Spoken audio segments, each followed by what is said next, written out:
Hi everyone, welcome to my channel, Tomorrow Revenge, where you can witness the power of women. Please follow us to hear today's story. In the middle of the Pentagon, my father, a general, roared in front of his fellow officers. 7 languages, utterly useless. The army doesn't need soft bookworms. My brother stood beside him, a smirk on his face. They had no idea that this soft bookworm was about to become their worst nightmare. My name is Nellie Ford. I am 35 years old, a captain in the United States Army Military Police Corps. And on this particular Tuesday, I was a ghost. I sat in the 10th row, my Army service uniform, feeling less like a symbol of pride and more like a suit of armor. It's perfectly pressed fabric, the only thing holding me together. The auditorium inside the Pentagon was cavernous and solemn, steeped in the kind of institutional gravity that makes you feel small. Rows of decorated officers, a sea of dark blue and gold, filled the seats. But for me, the air wasn't reverent. It was thick and heavy, charged with the suffocating pressure that precedes a storm. From my seat, I could see them in the VIP section. My father, retired General Marcus Thorne, a living legend carved from granite and discipline. Beside him, my older brother, Major Mark Thorne, the golden son, a West Point graduate, destined to follow in our father's formidable footsteps. They were the stars of the Thorne family constellation, burning bright and hot. I was just a dim satellite, pulled into their orbit by the inescapable gravity of their name. My father hadn't looked at me once. He didn't need to. I could feel his presence like a physical weight on my shoulders, a silent, constant judgment. He was here as a celebrated guest, a testament to the Army's glorious past. Mark was here as its promising future, and I, Captain Ford, was here as a mandatory accessory, the final, slightly disappointing piece required to complete the portrait of the perfect military family. Just breathe, I told myself, my gloved hands clenched tightly in my lap. Just get through this in silence. Be invisible. It was a mantra I had perfected over a lifetime. The ceremony droned on. Medals were presented. Speeches were made. I focused on a loose thread on the chair in front of me, anything to anchor myself. Then the master of ceremonies, a foulard colonel with a polished voice, stepped to the podium, and now he began, his voice echoing slightly. We wish to honor an officer whose unique contributions, though often silent, have had a resounding impact. For exceptional linguistic skills that have on multiple occasions saved American lives in hostile negotiations. I felt it before I saw it. A subtle shift in the atmosphere across the auditorium. I saw my father's shoulders stiffen. His back, always ramrod straight, became a plank of solid iron. And then the unthinkable happened. He stood up not to applaud, not to leave. He stood up with the abrupt, commanding motion of a man who owned every room he entered. He stepped into the aisle, raising a hand, not in a wave, but a command to halt. The colonel's voice faltered, then died. A wave of silence rippled through the vast hall. 1,000 conversations and coughs extinguished in an instant. My father's voice, the same battlefield roar that had directed battalions, thundered through the auditorium's state-of-the-art sound system. I have to say this, he boomed, his gaze sweeping over the rows of stunned faces. He wasn't speaking to the MC. He was addressing the entire United States Army.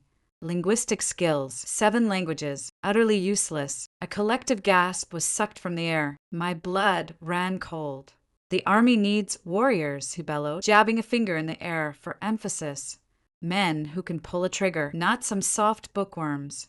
Every head in that room turned. First they looked from my father, this icon of military might, to the bewildered colonel on stage. Then their gazes began to skitter across the crowd. 1,000 pairs of eyes searching, curious, and then, like magnets snapping to steel, they all found me, the only officer in the room who fit that description. The general's daughter, the bookworm, my brother Mark, standing dutifully beside our father, did not intervene. He didn't look embarrassed. He simply watched the scene unfold, a smug, triumphant smirk pulling at the corner of his mouth. It was a look of pure victory. My world didn't just crack, it atomized. A high-pitched ringing filled my ears, blocking out the shocked whispers that had started to erupt. A hot, searing wave of shame washed over my face, my neck, my entire body. I was naked, flayed open in a room full of my peers, my superiors, my subordinates, and my own family held the knife. But just as the humiliation threatened to swallow me whole, another voice cut through the chaos. It was sharp, clear, and radiated an authority that didn't need to shout. General Thorne, General Shepard, the 4-star commander of UTTERLYUSELESS, had risen from his seat in the front row and was now striding towards the stage. He was a quiet, formidable man whose reputation was built on intellect, not volume. He fixed my father with a gaze as hard as diamond. Then his eyes found mine across the room. "Get Captain Ford up here," he commanded, his voice leaving no room for argument. "We need whisper." The silence that fell this time was different. It was heavier, deeper, laced with a profound and sudden respect. "Whisper." I heard someone murmur from the row behind me. My legs felt like lead. My body, on some distant autopilot, began to move. I stood up. I put one foot in front of the other, and then a miracle. As I started my long walk down the aisle, a single officer in the 3rd row stood up, coming to sharp attention, then another and another, in a silent rolling wave. The entire room got to its feet. Lieutenants, captains, colonels, even the other generals in the VIP section. They all stood in rigid, silent salute. They weren't standing for my father. They were standing for me. I kept walking, my gaze locked on General Shepard. I walked right past my brother, whose smirk was now frozen on his face, a grotesque mask of disbelief. And then I walked past my father. He was still standing in the aisle, his body rigid, his face a ghastly, bloodless white. For the first time in my life, I saw not anger, not disappointment, but pure unadulterated shock in his eyes. I didn't look away. I let that image burn itself into my memory as I walked toward the stage, toward the man who called me Whisper, leaving the wreckage of my family behind me. The storm had finally broken. That image of my father's face, ashen, defeated, stripped bare of its usual authority, should have been a victory. But as I stood on that stage, the respectful silence of the auditorium ringing in my ears, I felt no triumph. Instead, his shocked expression became a key, unlocking a door to a memory I had long kept bolted shut. The polished floor of the Pentagon dissolved, and suddenly I was 17 again, standing on the cold linoleum of our small house on base at Fort Riley, Kansas. It was Thanksgiving, our home. A standard-issue wooden duplex assigned to Army families, was filled with the rich, comforting aromas of American tradition, the savory scent of a slow roasting turkey, the sweet spice of my mother's pumpkin pie cooling on the counter. The air should have been warm, filled with laughter, but in the Thorne household, warmth was a rationed commodity. The air was cold, thin, and brittle with unspoken rules. All day I had been clutching a secret, a thick cream-colored envelope that felt like a ticket to another universe. It was my acceptance letter from Georgetown University offering a full scholarship for their linguistics program. It wasn't just an acceptance. It was an escape. It was my dream, printed in elegant navy blue ink. I had hugged it to my chest, my heart thrumming with a nervous, hopeful energy, waiting for the perfect moment to share my triumph, to finally earn a sliver of the approval that was heaped so effortlessly upon my brother. That evening, our dining table was crowded with relatives, aunts and uncles in their Sunday best, all orbiting the gravitational center of our family. My father, he sat at the head of the table, a king presiding over his court, and next to him, the crown prince, my brother Mark,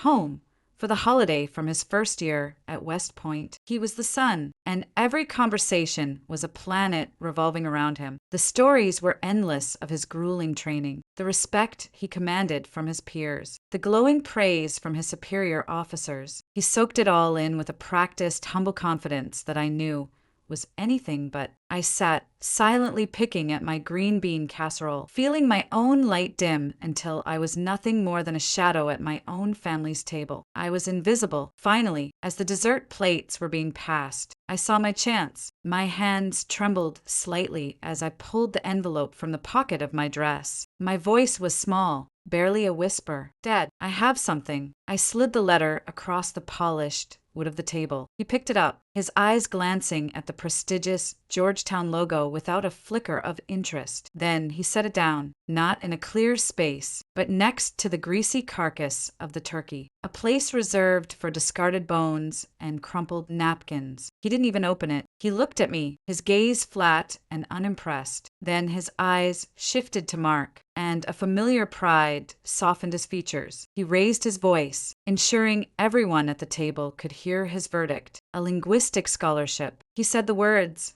as if they were a diagnosis of a disappointing illness. More books. Nellie, look at your brother. He gestured toward Mark with his fork. He's learning how to command a company of men. That is the future. That is strength. What are you going to do with a piece of paper like that? Translate for tourists while your brother is defending our country. The chattering around the table ceased. A thick, uncomfortable silence fell. I could feel my cheeks burn with a heat so intense it brought tears to my eyes. It felt as if 1,000 tiny needles were pricking my skin as I felt the pitying stares of my aunts and uncles. They looked away suddenly, fascinated by their empty plates. Across the table, Mark just shrugged, a perfect pantomime of indifference. But I saw it, a glint of cruel satisfaction in his eyes. He had won again. The final killing blow came with the dessert. My father stood, raising his glass of wine. Everyone, he announced, his voice once again booming with pride. A toast to Cadet Mark Thorne, the pride and the future of the Thorne family. A chorus of here, here, and to Mark echoed through the room. Glasses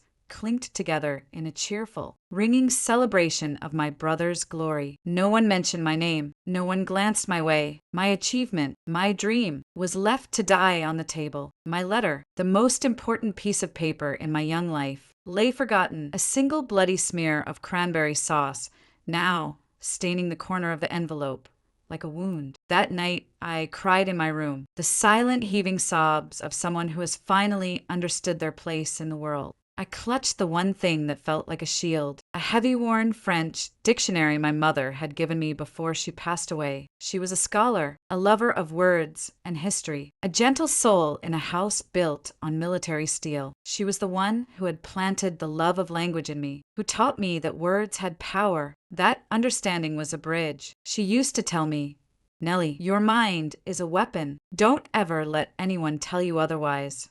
But as I sat there, the tears soaking the thin pages of her gift, I realized that in this house, under this roof, my weapon was only a burden. It didn't make me strong. It made me a target. It didn't make me valued. It made me a disappointment and a question, cold and sharp, pierced through my grief. Why? Why did I keep fighting for the approval of a man who would never give it? Why did I keep trying to win a game that was rigged from the very beginning? That question, born from the tears of a 17-year-old girl, became the engine of my new life. Why play a rigged game? The answer was simple. You don't. You walk away from the table and build your own. After graduating from Georgetown, I didn't go home. I went straight into the Army, choosing the Military Police Corps, a path I knew my father secretly disdained for a woman. It was my own quiet rebellion. My first duty station was Fort Drum, New York. The winters there are a special kind of brutal. It's not just the heavy lake effect snow that buries everything in a blanket of oppressive white. It's the wind, a relentless biting wind that sweeps down from Canada and seems to find every crack in your clothing, every sliver of exposed skin. But even that profound physical cold was nothing compared to the icy reception I received from my colleagues. I was the only female MP officer in my unit, and the only one with a degree in something other than criminal justice. I was an anomaly, and they never let me forget it. They called me Georgetown, a nickname that dripped with sarcasm, or even worse, the dictionary. In our daily briefings, I would try to offer analysis on how cultural nuances or local dialects might impact a mission, only to be met with dismissive shrugs or outright interruptions. My commanding officer, a captain of the old school who believed muscles solved every problem, once told me point blank, "For I need MPs who can kick down a door, not ones who can analyze Farsi poetry." My assignments reflected their opinion of my skills. I was relegated to the most tedious tasks, primarily translating stacks of mundane documents, a job everyone believed a machine could do better. I was isolated. My expertise treated not as an asset, but as a bizarre and useless hobby. The loneliness was a physical presence, a constant companion in the gray, frozen landscape. But I refused to break. The girl who cried over a stained envelope was gone. In her place was a woman forged in quiet fire. I took their disdain and turned it into fuel. I didn't complain. I worked. I showed up earlier than everyone and stayed later. I spent hours in a small, windowless room, listening to interrogation tapes over and over, not just for the words, but for the hesitations, the shifts in tone, the subtle grammatical tells that signaled deception. I used my own money to buy books on criminal psychology and nonverbal communication, building a library they would never read. I created my own system, a unique matrix that blended linguistics, cultural anthropology, and psychology to build profiles of our subjects. It was a weapon no one else had, and I sharpened it in silence. At night, alone in my sterile barracks room, the wind howling outside my window, I found solace in a different kind of voice. I read the works of Maya Angelou. Her words a balm for the day's small cuts. Her poem, Still I Rise, became my silent creed. I would recite it to myself in the dark. You may shoot me with your words. You may cut me with your eyes. You may kill me with your hatefulness. But still, like air, I'll rise. I didn't need their validation. I just needed to prove them wrong. My chance came in the form of a dead-end case. An internal arms smuggling ring had been operating on the base for months, and the investigation had stalled completely. They had a prime suspect in custody, a civilian contractor, but he refused to talk. After weeks of getting nowhere, they were forced to turn to me as a last resort. The problem? The suspect spoke only a rare dialect of Pashtun, common in a remote valley of Afghanistan. They led me to the interrogation room, the air thick with stale coffee and failure. Inside, the man sat sullen and defiant. I didn't use threats. I didn't raise my voice. I simply sat down and began to speak to him in his own tongue. I didn't ask about weapons. I asked about his home. I spoke of the poets from his region, of the ancient folk tales his mother might have told him. I saw a flicker of surprise in his eyes, then a deep, profound sadness. I recognized it instantly, the bone-deep ache of homesickness, of being a world away from everything. You know, I had built a bridge to him, not with pressure, but with understanding. 2 hours later, he had confessed to everything, mapping out the entire smuggling network. When I walked out of the interrogation room, holding the signed confession, the entire office fell silent. The usual clatter of keyboards and ringing phones ceased. My captain, the man who wanted door kickers, looked up at me from his desk. He said nothing, but for the first time the dismissive smirk was gone. In its place was a look of grudging respect. It wasn't a medal, it wasn't a public commendation, but it was my first victory, a small, silent win on a long, lonely road. That silent victory at Fort Drum opened a door I never knew existed. My success in the Pashtun case meant my methods, once dismissed as eccentric, were now a subject of official interest. I was summoned to a high-level briefing with Eric Baer, the Army's Cyber Command, to report on my process. The briefing room at Fort Mee was another world entirely. Gone was the rugged, practical grit of Fort Drum, replaced by the sterile, constant hum of servers processing the nation's secrets. The air was cold, smelling of chilled, filtered air and hot electronics. It was filled with sharpied tech specialists, men and women who lived in a world of signals, intelligence, of firewalls, and encrypted data streams. With my focus on the unpredictable, messy nuances of human behavior, felt like a historian in a room full of physicists, an analog expert in a digital fortress. I delivered my presentation, my voice steady as I walked them through my methodology, the cultural mapping, the analysis of paralinguistic cues, the psychological profiling based on word choice. When I finished, the response was a wave of polite, professional nods. They understood the outcome, the what, but the process. The how remained a foreign abstraction. They saw the data point, but not the person behind it. As the room began to clear out, a quiet shuffling of chairs and murmured conversations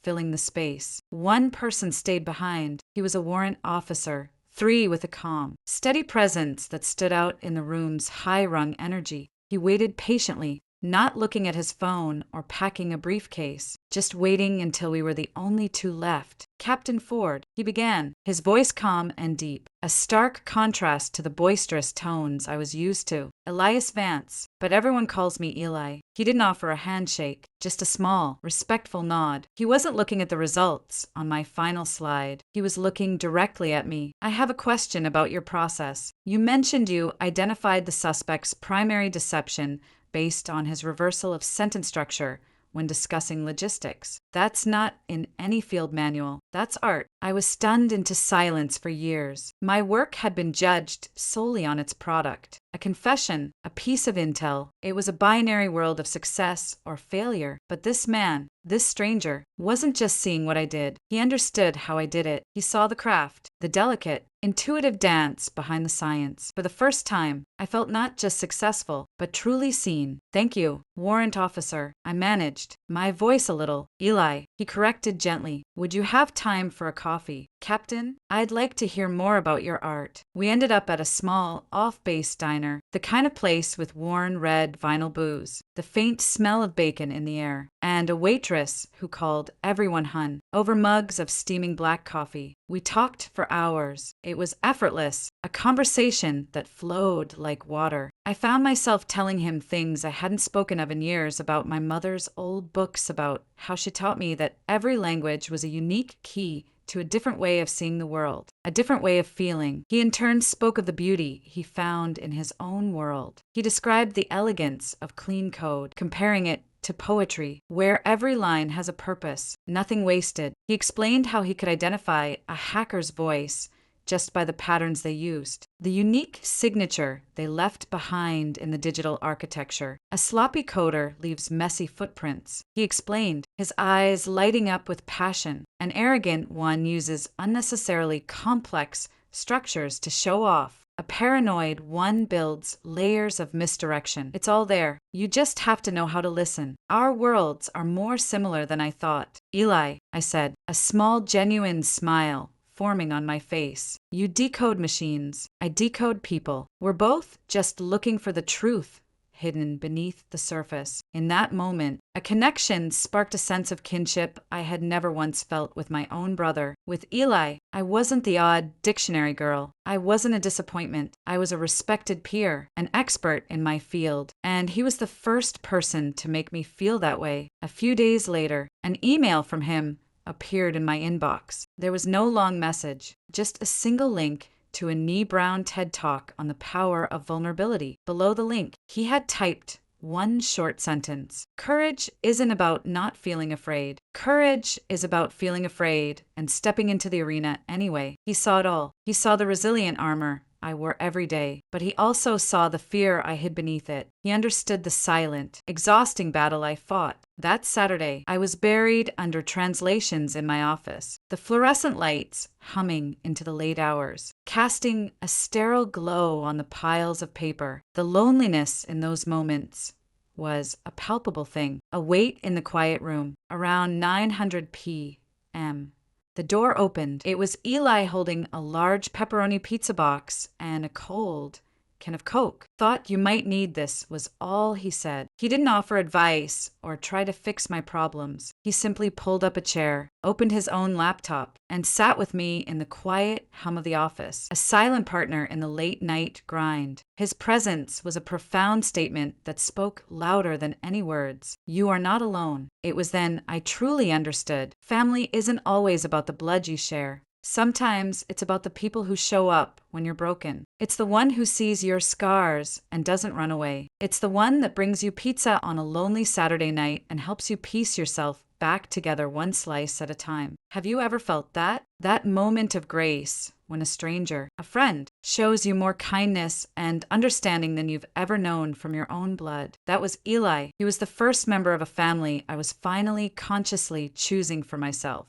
The years that followed my time at Fort Drum were a quiet blur of progress. My friendship with Eli became my anchor. We were stationed on different continents half the time, but our bond forged over coffee and code only deepened. Professionally, my reputation grew. I was no longer the dictionary girl, but a respected specialist. My work eventually took me to Camp Eagle, Bosnia, a sprawling American base set against the Green War's Guard Hills. I was mediating a series of delicate peace negotiations between rival local factions, a job that required every ounce of my skill and focus. It was demanding, fulfilling work. I had built a life for myself, a world away from the shadow of my family. Then one evening in early December, just as the first Christmas decorations were starting to appear around the base, my satellite phone rang. The caller ID flashed a number I hadn't seen in years. General Marcus Thorne. My heart hammered against my ribs. A frantic trapped bird. He had never, not once, called me while I was on deployment. A foolish, stubborn flicker of hope ignited in my chest. A hope I thought I had extinguished long ago. Maybe he heard about my work here. The thought whispered. Maybe he's proud. Maybe after all this time, he wants to apologize. I took a deep breath and answered. Hello, Nellie. His voice was the same, a baritone of pure, undiluted authority that instantly transported me back to my childhood. Your brother and I are here. We have something important to discuss with you. Then another voice, slick and smooth, oozing a synthetic warmth that made my skin crawl.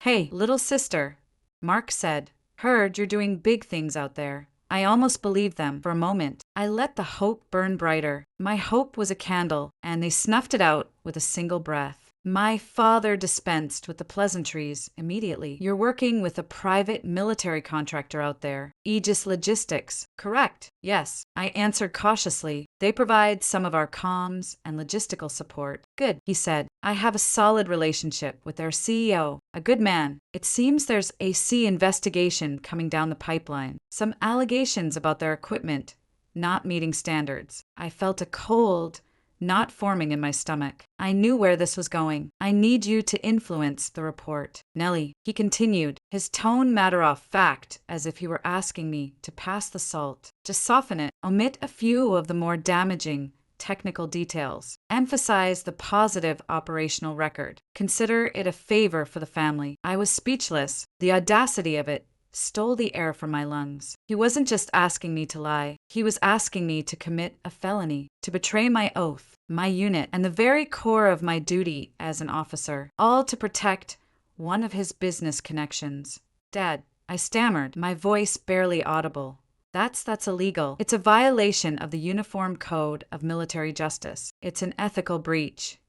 The warmth, fake as it was, vanished from his voice, replaced by a familiar, chilling cold. Don't you dare lecture me about ethics. Nellie, he snapped. I served this country for 40 years. You're just a captain. This is how the world works. You help us. We help you. Don't forget who gave you that name on your uniform. It was a threat wrapped in the guise of a reminder. Then Mark chimed in, his voice dripping with condescending pity. That's right, Nellie, don't be naive. This is your chance to finally prove you can be useful to this family. A real team player, and there it was, the truth stripped bare in their eyes. I wasn't an officer. I wasn't a specialist with a valuable skill set. I was a tool, a pawn on their chessboard to be moved and sacrificed for their own gain. The years of work, the small victories, the life I had painstakingly built for myself. It all meant nothing to them. I was still just the disappointing daughter, finally being offered a chance to be useful. A surge of anger, hot and pure, rose within me. It wasn't the helpless rage of my youth. It was the clear, focused fury of a woman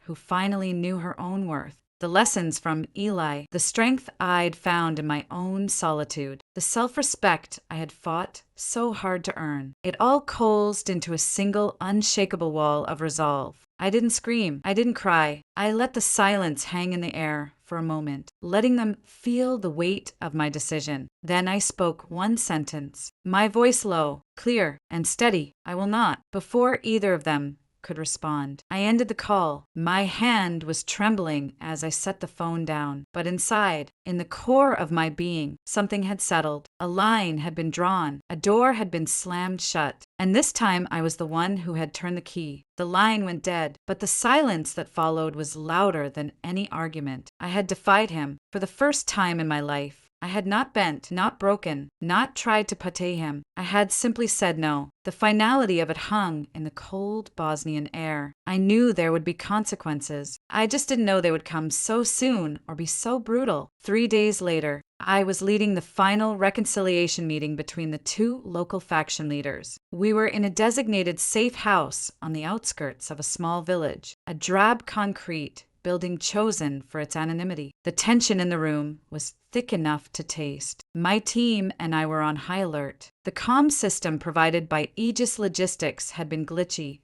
all morning, crackling with static. Suddenly, a voice cut through the static on my earpiece. It wasn't my men. It was a strange voice speaking Serbian with a chillingly calm demeanor. But the words weren't about the meeting. They were for me. Malacha, the voice whispered. Little whisper, is your father disappointed in you? Ice flooded my veins. It wasn't just my code name, Whisper, a name known only to a select few. It was the question, a surgical strike into the deepest, most private wound of my soul, a vulnerability known only to my family. It was a psychological blow, a message sent with cruel precision. Before I could even process the violation, the world exploded. The windows shattered inward, a shower of glass and splintered wood. The deafening roar of automatic gunfire erupted from all sides. The air filled with smoke, screams, and the smell of cordite. We were ambushed. My training took over. Get down! Return fire!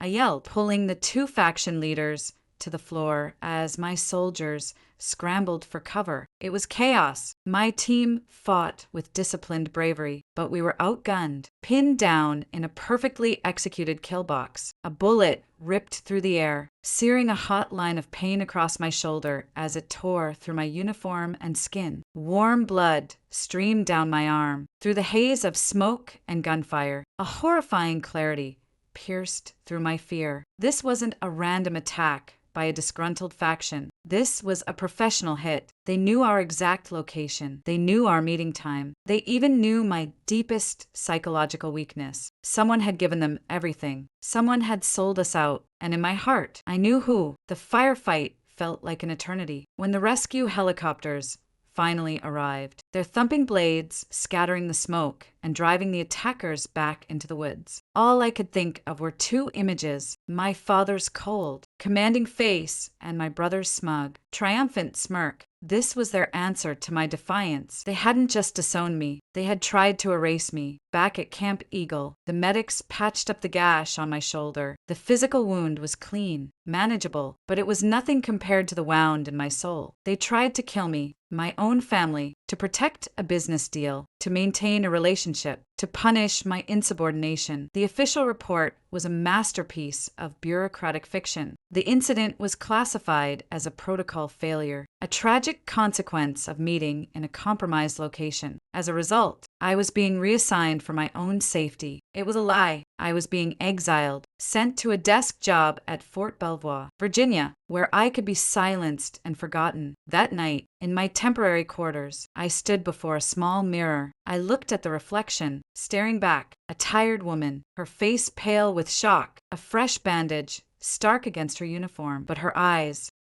were not defeated. They were burning. The simmering anger I had suppressed for a lifetime had finally erupted, forged in the crucible of betrayal and fire into a single, cold, hard purpose. Have you ever been pushed so far, betrayed so deeply that all the fear inside you burns away and leaves nothing but pure unyielding resolve? That was me in that moment. I placed my hand over my heart, over the uniform they had tried to turn into my shroud, and I whispered the words of my oath, the sacred promise I had made to my country, but now remade for myself. I, Nellie Ford, will support and defend the Constitution of the United States against all enemies, foreign and domestic. My voice was a low, steady whisper, but it was the most powerful sound in the world. And I knew with absolute certainty that my enemy was no longer a distant threat in a foreign land. My enemy was domestic. My enemy shared my blood. The real war had just begun. My exile to Fort Belvoir, Virginia, was meant to be a quiet, professional death. They gave me a gray, soulless cubicle in a sprawling administrative building, a mountain of mind-numbing paperwork, and expected me to fade away. They underestimated me. I didn't see a prison. I saw a command center. I didn't waste a single second on self-pity. The fire of my oath burned too brightly for that. My first and only call was to Eli, using a secure, encrypted line. I reached him at his post in Germany. "Eli, it's Nellie," I said, my voice low and urgent. "I need your help. It's off the books and it's dangerous."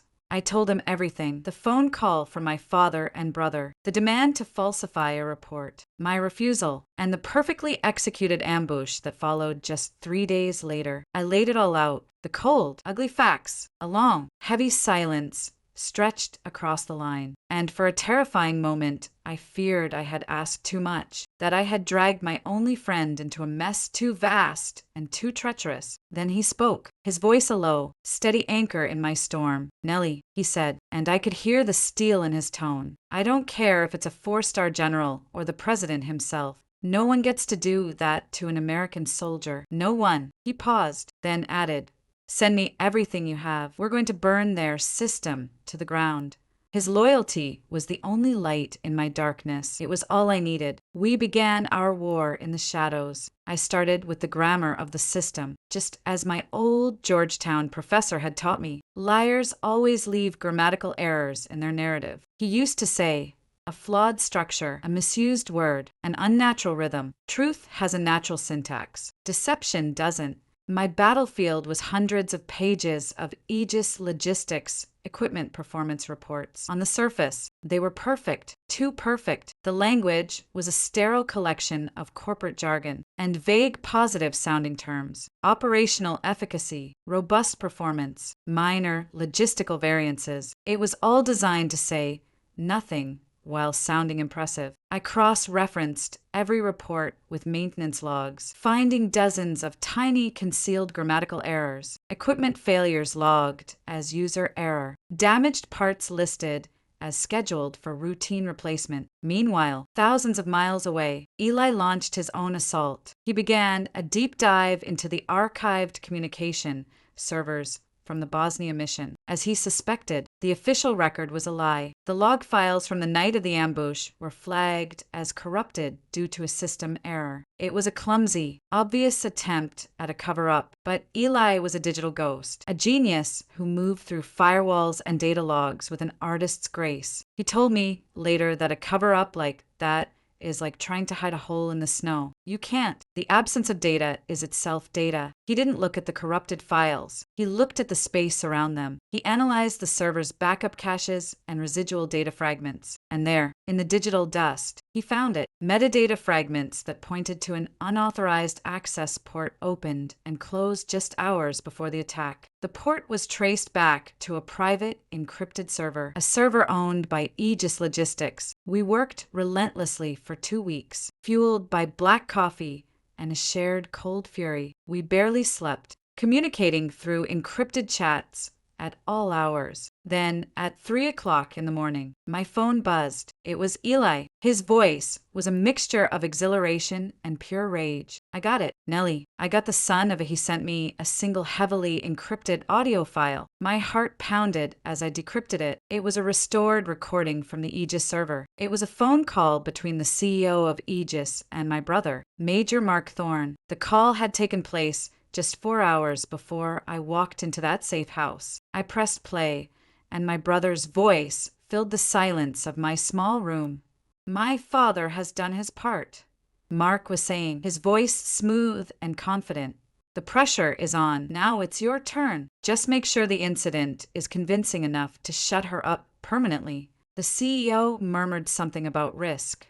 "It's not a risk," Mark cut in coldly. "It's a solution." My breath hitched. My world tilted on its axis. But there was more. Eli had found another file. It was a digital copy of a contract addendum approving a massive no-oversight budget increase for Aegis Logistics. The authorization was dated the day after the ambush. The digital signature at the bottom was undeniable. General Marcus Thorne. I leaned back in my chair, the evidence glowing on my screen. The phone call, the signature, it was the truth. Cold, sharp, and brutal. It was the confirmation of a betrayal so profound it defied comprehension. My professor was right. They had left their grammatical errors, and I had found every single one. My weapon was loaded, with the evidence in my possession. My weapon was loaded, but a weapon is useless without the right battlefield. Going through the standard channels, filing a report with the Inspector General would have buried the truth under months, possibly years of bureaucratic red tape. My father and his powerful friends would have suffocated it in the cradle. I needed a different kind of strategy. I needed a stage.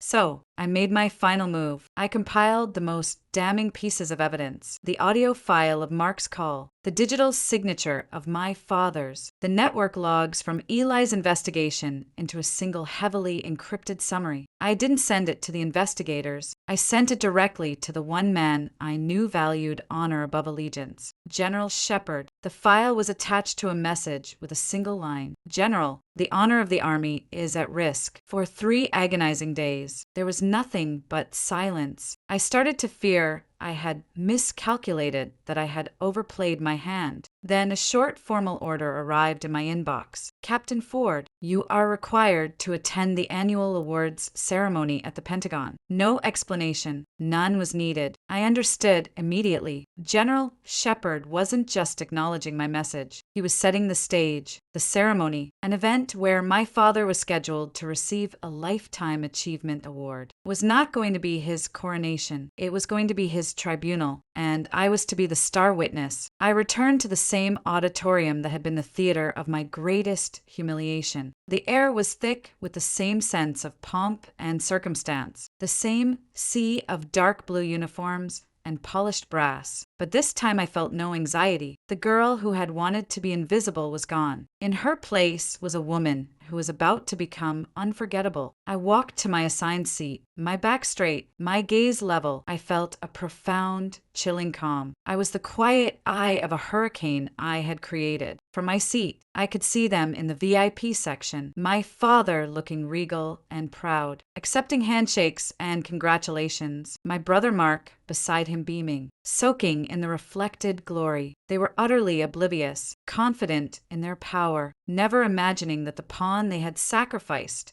was about to checkmate the kings. The ceremony began. Speeches were made. Awards were given. Finally, the moment came. The announcer called my father's name, listing his legendary accomplishments. He walked to the stage to a thunderous standing ovation. After he accepted his award, General Shepard, as the highest-ranking officer present, stepped to the podium to give the closing remarks. He began by praising my father's long career. Then his tone shifted. Before we conclude, he said, his voice ringing with quiet authority, there is one more matter of honor to address, an issue of security and integrity that touches us all. A nervous murmur rippled through the crowd. General Shepard gestured to the massive presentation screen behind him. There was a recent security breach in Bosnia that resulted in the compromise of a sensitive mission and injury to a U.S. Army captain. On the screen, a network diagram appeared, the one Eli had painstakingly reconstructed. It showed a clear, undeniable, unauthorized access port originating from an Aegis logistics server. This breach was deliberately covered up. Shepard continued, his voice like ice.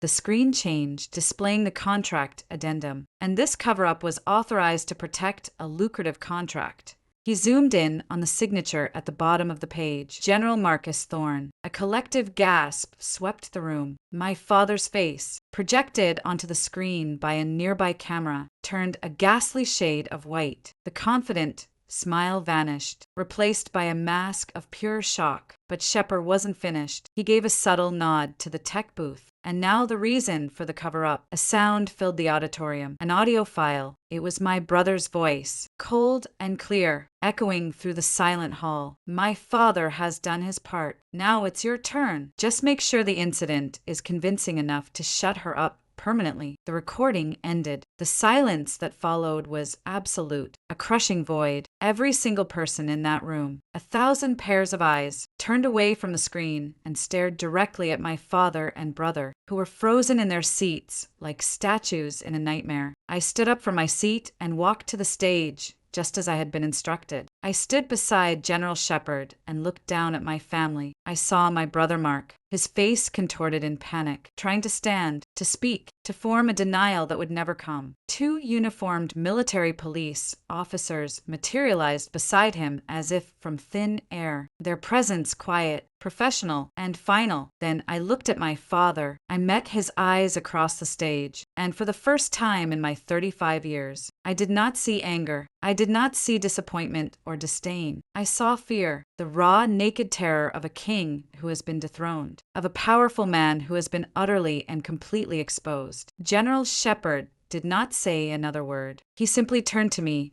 and gave a slow, deliberate nod. It was a gesture of profound respect, a silent acknowledgement of a battle fought and won. He had given me justice. I returned the nod, a silent thank you. Then I turned and walked away from the podium, my steps steady and sure. I walked past the chaos, past the shocked whispers, past the ruins of the House of Thorn. I did not look back. I didn't need to. The storm was finally over. The storm had passed, leaving behind a strange, hollow silence. The days following the ceremony at the Pentagon were a blur of official proceedings. I gave my formal testimony to the investigators from the Inspector General's office, a calm, factual recounting of events. The evidence Eli and I had gathered was irrefutable. The system, once it was pointed in the right direction by a man with the integrity of General Shepard, began to move with grim efficiency. The aftershock of my actions rippled through the military community. The name Thorn, once a synonym for honor and legacy, was now whispered with shame and disbelief. I felt a profound sense of relief, the feeling of a crushing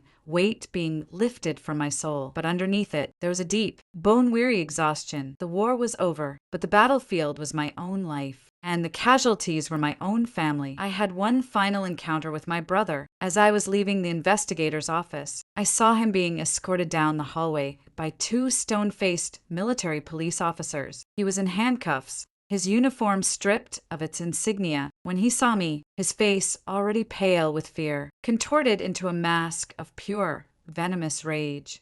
"Are you happy now, Nellie?" he snarled, his voice a low, guttural growl.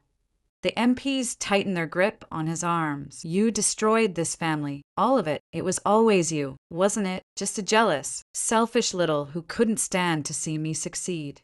His words, which once would have pierced me to the core, now felt like stones thrown against a fortress wall. They bounced off powerless. I looked at him, at the man who was my brother, and felt nothing but a cold, empty pity. "No, Mark," I said, my voice calm and even.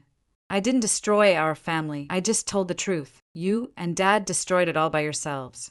I turned and walked away, not looking back, his furious, impotent shouts fading behind me. My father was not arrested immediately. His rank and decades of service afforded him a level of procedural courtesy, but his career was over. His reputation was shattered. His legacy was ashes. He requested to see me. I agreed to one last meeting, not for him, but for me. We met at a quiet coffee shop in Arlington, a place with wide windows that looked out onto a gray, overcast sky. He looked old. The ironclad authority had crumbled, leaving behind a stooped, tired man who seemed to have aged a decade in a matter of days. He sat stirring a cup of black coffee, his hands trembling slightly. He didn't apologize. He didn't admit fault. He didn't even meet my eyes for long. Instead, he slid a small black velvet box across the table. "Nellie," he said, his voice raspy, broken. "This is my West Point ring. I want you to have it." He finally looked up, his eyes pleading. Let's forget all this. We're still family after all." It was his last move on the chessboard, a final, desperate attempt at manipulation. He was offering me the ultimate symbol of the legacy he had always denied me, a bribe to buy my silence, my forgiveness. He still didn't understand. He thought the prize I had always wanted was his approval, his world, his ring. He never realized that all I had ever wanted was a father. I gently pushed the box back across the table toward him. "I don't need it, General." I said, and the formal title felt both strange and liberating on my tongue. It was the final boundary, a wall I was building brick by brick. Honor isn't in a piece of gold. It's in our actions, and your actions and marks. They almost got me killed. I stood up from the table, my chair making a soft, scraping sound on the floor. The few patrons in the cafe didn't look up. I hope one day you understand that, I said, my voice quiet but firm. But I can't wait for that day. From now on, I'm living my own life. I wish you luck, sir. I turned and walked out of the coffee shop, out into the cold air, and I did not look back. A wave of relief washed over me, so potent it almost brought me to my knees. But it was followed by a sharp, aching pang of grief. The phantom limb of a family that was no longer there. I had lost a father and a brother. I had lost the family I was born into. But as I walked down the street, feeling the cold Virginia air on my face, I knew with a certainty that settled deep in my bones that I had finally truly found myself. The aftermath of my war was quiet. After the tribunals, the dishonorable discharges, and the prison sentences, a deep silence fell over the house of Thorn. My father's name was stripped from buildings, his portraits removed from halls of honor. His legacy, the thing he had sacrificed his own daughter for, had turned to dust. I felt no joy in it, only a profound and quiet sense of peace. The heavy chains of expectation and disappointment that had bound me had finally rusted through and fallen away. I was free. I chose to leave the high-stakes world of field operations behind. On the advice of General Shepard, I accepted a teaching position at the U.S. Army Military Police School at Fort Leonard Wood, Missouri. It was a world of rolling green hills and earnest young soldiers, a world away from the sharp edges of Washington, D.C., and the ghosts of Bosnia. I was tasked with designing and leading a new program, strategic intercultural engagement, my own little corner of the Army built on a foundation of empathy. On my first day, as I walked up to my new office, I saw a small polished brass plaque on the door. It didn't have my name on it. It simply said the Whisper Room. It was a quiet gift from Eli. I stood there for a long moment, a slow, genuine smile spreading across my face for the first time in what felt like years. My legacy would not be a code name whispered in the shadows of intelligence operations. It would be a classroom, a place to pass on what I had learned, to ensure that no young officer would ever be made to feel that their intellect was a weakness or that a weapon that didn't fire bullets was useless. In my first class, I didn't begin with grammar or vocabulary. I began with a story, a modified, anonymous version of a mission that nearly failed because of a single misunderstood cultural gesture. I taught them how to listen, not just to words, but to silences. I taught them how to look into someone's eyes and see the story they weren't telling. After the class, a young female specialist, sharp and bright-eyed, stayed behind. "Captain," she said, her voice filled with a quiet reverence. "Thank you. That was no one has ever told us that empathy could be a tactic." In that moment, watching the spark of understanding in her eyes, I knew I had found my true purpose. I hadn't just won my own war. I was now arming a new generation of soldiers with the weapons of understanding, weapons that could build bridges instead of just destroying enemies. My healing process began there in the quiet woods of Missouri, nurtured by the words of Isaiah. My mother used to read to me, "So do not fear, for I am with you. Do not be dismayed, for I am your God. I will strengthen you and help you." A year later, a small package arrived at my office. There was no return address, but I recognized the elegant, looping handwriting of my aunt. Inside, there was no letter, no explanation, just a single faded photograph. It was me at 10 years old, sitting on the floor of our old house at Fort Riley, completely absorbed in the French dictionary my mother had given me, my face a mask of pure concentration and joy. I turned the photo over. My aunt had written a short note on the back. "Your father asked me to send this to you. He didn't say anything else, only that this is how he wants to remember you." It wasn't an apology. It wasn't absolution, but it was an acknowledgement, a quiet admission sent through a third party that the little girl with the books had, in her own way, won, that her path, the one he had scorned and ridiculed, had held a strength he never understood. I took a thumbtack and pinned the photograph to the corkboard in my office right next to the brass plaque that read The Whisper Room. The two legacies side by side. I looked at the face of that little girl, and for the first time, I didn't feel the sting of her loneliness. I felt only pride. I had been healed, not by forgiving them, but by finally completely forgiving myself forever believing that I wasn't worthy. My story found its peaceful ending not in revenge, but in rediscovering my own worth. But I know my journey isn't unique. So many of us have fought silent battles, feeling unheard or unseen by those who should have cherished us most. I want to ask you, what was the moment you realized you had to choose yourself? What was the first step you took on your own path? Share your story in the comments below. If stories of strength and resilience like mine resonate with you, please subscribe to our channel. Your voice matters, and you are not alone.